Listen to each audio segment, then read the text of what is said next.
Hello, this is Christopher, and I'm going to be demonstrating a few features in Microsoft Excel. I'm currently using a MacBook Pro with a Lion operating system, and a lot of these techniques will be able to be transferable over into a Windows-based system. So those are some of the same features and same techniques and applications are going to be able to be used in a Windows-based system again. So what we're going to be talking about today is how to compare multiple variables on a single graph. Something that's very similar to like a population chart or a population tree.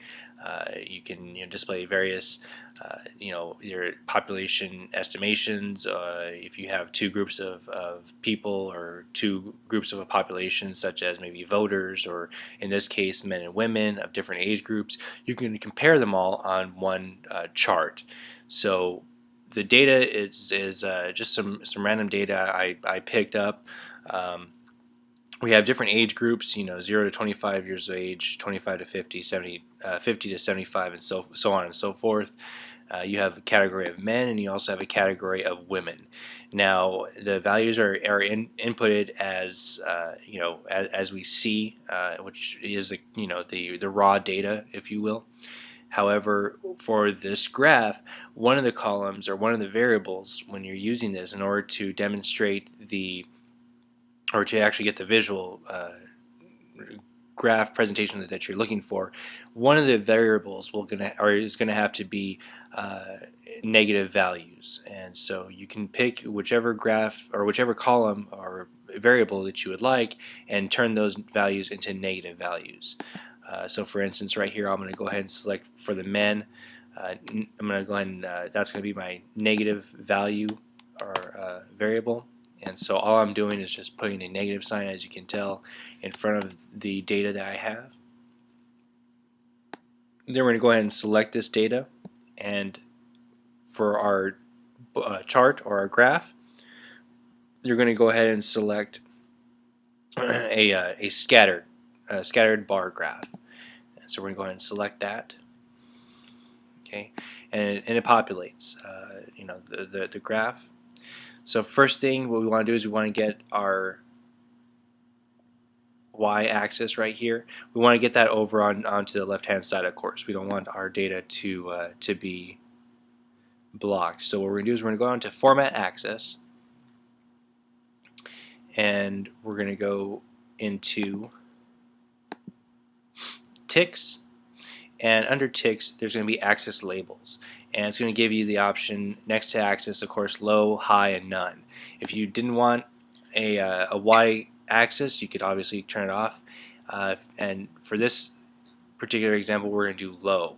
If you did a high, it would be on the right hand side, but typically you have your values on the left hand side. So for this one we're going to go ahead and do a low axis label.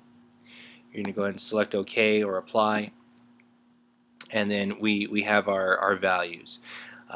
Right here, down here at the bottom, you will see a negative 300, negative 200, of course, and that shows you your spectrum. One of the ways that we can get rid of the negative values is we right-click on the graph, or excuse me, on the values on the x-axis.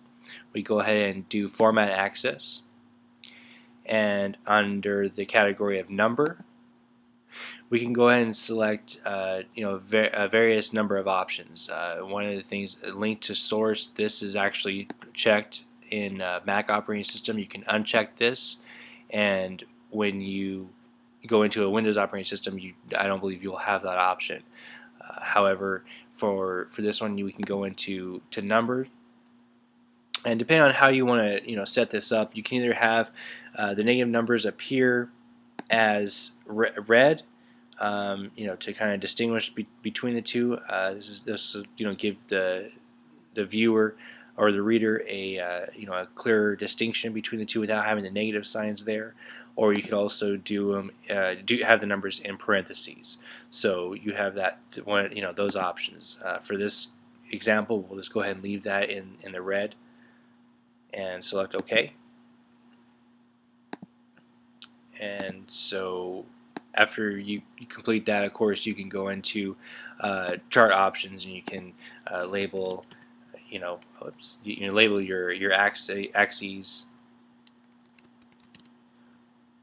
as so, and of course you can label your chart title and what have you.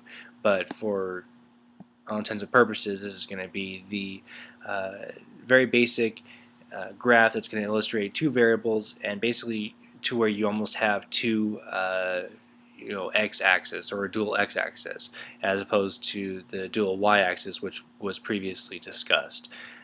Again, you have your men versus your women, and you have your different categories, of course, and your values.